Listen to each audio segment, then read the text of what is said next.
right, boys and girls, we are going to review Author's Purpose today.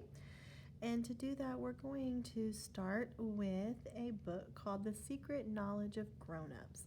Now, this is actually a very long book and has several different rules in here. But we're just going to read a little snippet today, and we'll read another snippet tomorrow. Now, remember, when we're reading for Author's Purpose, we're reading to know why the author wrote the book. Is he persuading, informing, entertaining, maybe explaining, describing? So today we're going to read a little snippet.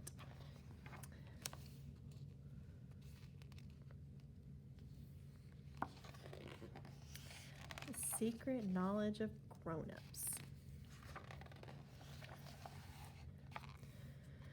The truth must be told to kids. For too long, for centuries in fact, it's been covered over, hidden, impossible to find, a conspiracy, an organized silence of by generations of grown-ups has kept the truth from millions of children throughout history. And what is this truth, you ask? Simply this: the reasons grown-ups tell you to do things are not true. Eat your vegetables, they say. Why, you ask? They're good for you, they reply. Nonsense. Comb your hair, they say. Why, you ask? It keeps it neat, they reply. Poppycock.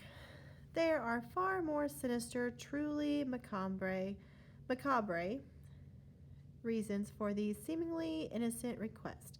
As a parent, I went along with it all at first, going to secret meetings, memorizing huge volumes of lies and falsehoods, preparing for the day when my kids would want to know why this and why that, but not anymore. Over the last 3 years, I've gathered as much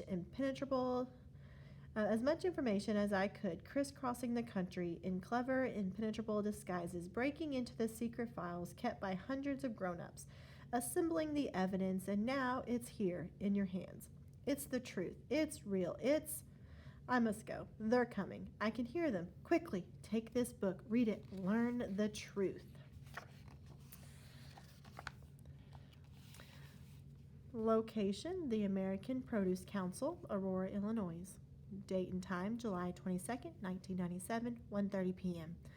Log: enter APC compound in vegetable truck, posing as large eggplant. Break into file room during lunch. Discover grown-up rule number 31. Escape through crowded cafeteria, claiming to be leftover Musca. Top secret. Grown-up rule 31. Eat your vegetables. The official reason: they're good for you. The truth: you don't eat vegetables because they're good for you. You eat vegetables to... Well, we have to figure out what this says. Let's see. To keep them under control. Millions of years ago, vegetables ruled the earth. Big bunches of broccoli stomped through the jungles, followed by ferocious carrots and savage packs of peas. Huge heads of lettuce roamed the grasslands, and giant celery stalked the plains.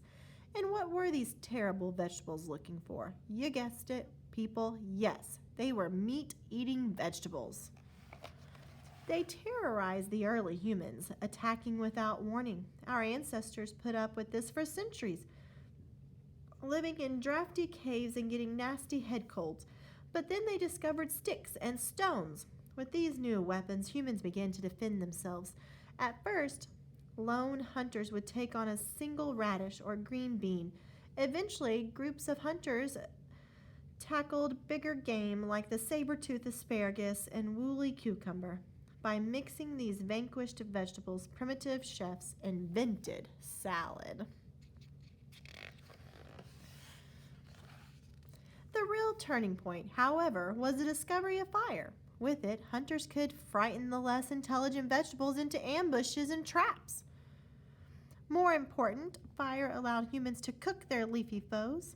As this fossil from Montana shows, predatory potatoes and man-eating mushrooms were turned into Stone Age casseroles. This brought the age of vegetables to a close. as the human race grew in size and intelligence, vegetables became smaller and dumber, devolving into pathetic produce of gardens and grocery stores. To prevent vegetables from ever regaining power, grown-ups eat them. They don't like the flavor any more than you do, but it keeps the little horrors fearful and demoralized. It's a simple way to protect modern civilization. Besides, which would you rather do? Eat vegetables or be eaten by vegetables?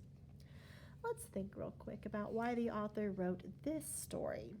Now, if we think back to persuade, inform, entertain, now it seems that he's maybe informing us of why we eat vegetables, but we all know that vegetables are not real.